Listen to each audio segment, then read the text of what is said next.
عَمَّ يَتَسَاءَلُونَ عَنِ النَّبَإِ الْعَظِيمِ اعوذ باللہ من الشیطان الرجیم بسم اللہ الرحمن الرحیم الحمدللہ رب العالمین والصلاة والسلام علی اشرف الانبیاء والمرسلین وعلی اہل بیتہ الطیبین الطاہرین اللہم صلی علی فاطمہ و ابیہا و بعلہا و بنیہا وسر المستودع فیہا بعدد ما احاط بہ علمک اما بعد قال علی علیہ السلام اوصیکما بتقوی اللہ۔ ناظرین و سامعین اکرام، السلام علیکم ورحمۃ اللہ وبرکاتہ۔ ناظرین، یہ جو ایام چل رہے ہیں حضرت امیر المومنین علیہ السلام کی شہادت کے ایام، اس مناسبت پر تمام عالم اسلام کی خدمت میں، بالخصوص اپنے وقت کے امام زمانہ عجل اللہ تعالیٰ فرجہ الشریف کی خدمت میں، اور تمام مراجع اعظام علماء اکرام اور آپ تمام ہی مومنین کی خدمت میں تعزیت پیش کرتے ہیں۔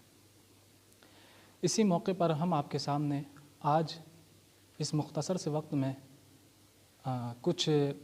مولا کی جو آخری وقت میں جو مولا نے وصیت فرمائی ہے، اس کے ایک پہلو پر روشنی ڈالنے کی کوشش کریں گے اور آپ کے سامنے بیان کریں گے۔ یہ جو وصیت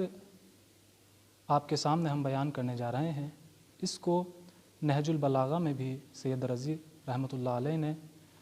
تحریر فرمایا ہے، اور مکتوبات میں یہ وصیت موجود ہے۔ اس وصیت کی 3 خصوصیات ایسی ہیں کہ جو اس وصیت کو باقی تمام وصیتوں سے امتیاز بخشتی ہیں اور ممتاز بناتی ہیں۔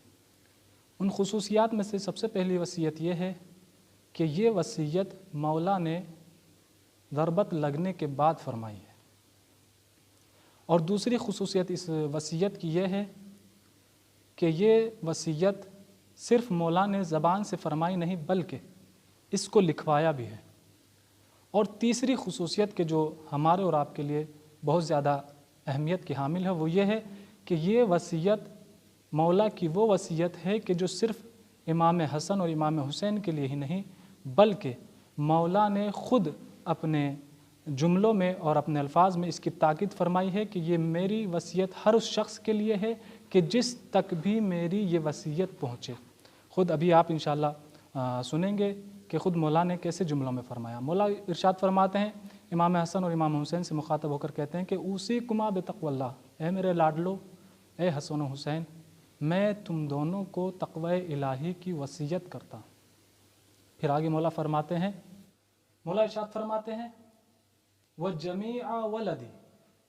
اور میں وصیت کرتا ہوں تقوی الہی کی اپنی تمام اولاد کو، وَأَهْلِ، اور اپنے تمام رشتہ داروں کو، اور پھر فرماتے ہیں کہ وَمَن بَلَغَهُ کتابی، یہ جملہ ہمارے اور آپ کے لیے ہے۔ فرماتے ہیں کہ میں تقوی الہی کی وصیت کرتا ہوں ہر اس شخص کو کہ جس تک بھی میری یہ کتابت پہنچے۔ اگر یہ کتابت ہم تک پہنچ رہی ہے تو ہمیں چاہیے کہ ہم اس پر عمل کریں۔ تقوی الہی کی وصیت کرنے کے بعد مولا فرماتے ہیں وَنَظْمِ أَمْرِكُمْ، میں تم لوگوں کو وصیت کرتا ہوں کہ تم اپنے امور میں نظم رکھنا، اپنے امور کو منظم رکھنا۔ پھر ارشاد فرماتے ہیں وَصَلَاحِ ذَاتِ بَيْنِكُمْ،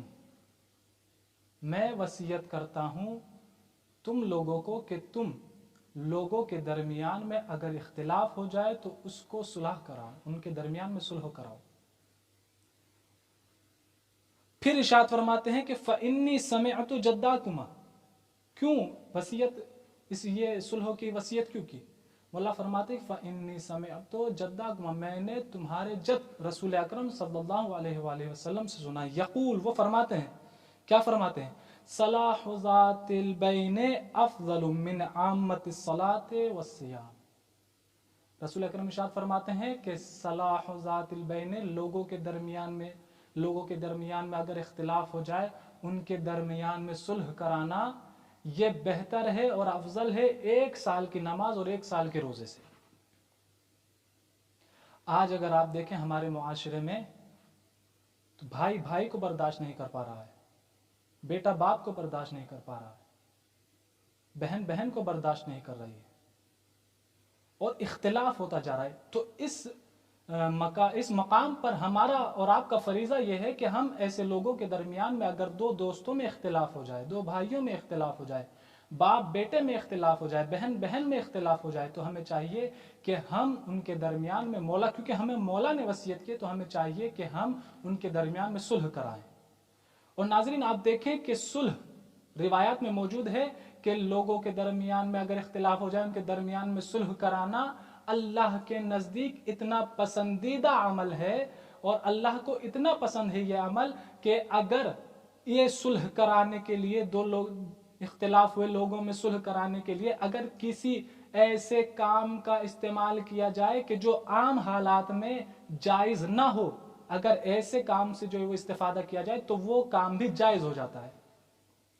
غور کر رہے ہیں اب، یہ غور کرنے کا مقام ہے کہ اگر کوئی ایسا کام کیا جائے کہ جو عام حالات میں جائز نہیں ہے، شریعت کہتی ہے کہ آپ یہ کام نہیں کر سکتے، لیکن اگر صلح کرانا چاہ رہے ہیں دو لوگوں میں، دو دوستوں میں، دو مسلمانوں میں، دو مومنوں میں، اگر لوگوں کے درمیان صلح کرانا چاہ رہے ہو تو آپ یہ کام کر سکتے ہیں۔ جیسے روایت میں موجود ہے کہ آپ خمس کا مال اور مال امام جو ہے وہ اس کے جو مصرف ہے اس کے علاوہ کہیں اور اس کا جو استفادہ کرنا، اس کا استعمال کرنا جائز نہیں ہے۔ آپ خمس کے مال کو اس کے مصرف کے علاوہ کہیں اور استعمال نہیں کر سکتے، مال امام کو اس کے خمس کے علاوہ کہیں اور استعمال نہیں کر سکتے۔ لیکن اصول کافی میں جلد نمبر 3 اور صفحہ نمبر 209 اور حدیث نمبر 3 پر یہ روایت موجود ہے کہ مولا امام جعفر صادق علیہ السلام ارشاد فرماتے ہیں، اپنے صحابی سے ارشاد فرماتے ہیں کہ اذا رأیت بین اثنین من شیعتنا متنازعتا فاقتدها من مالی۔ اصول کافی میں یہ روایت موجود ہے۔ امام جعفر صادق اپنے صحابی سے ارشاد فرما رہے ہیں کہ جب تم دیکھو کہ ہمارے دو شیعوں میں جھگڑا ہو گیا ہے، اختلاف ہو گیا ہے، اور اگر وہ جھگڑا مال کی وجہ سے، پیسے کی وجہ سے ہے، تو تم اس جھگڑے کو، اس اختلاف کو ختم کر دو ہمارے مال سے۔ من مالی کا لفظ استعمال کیا ہے،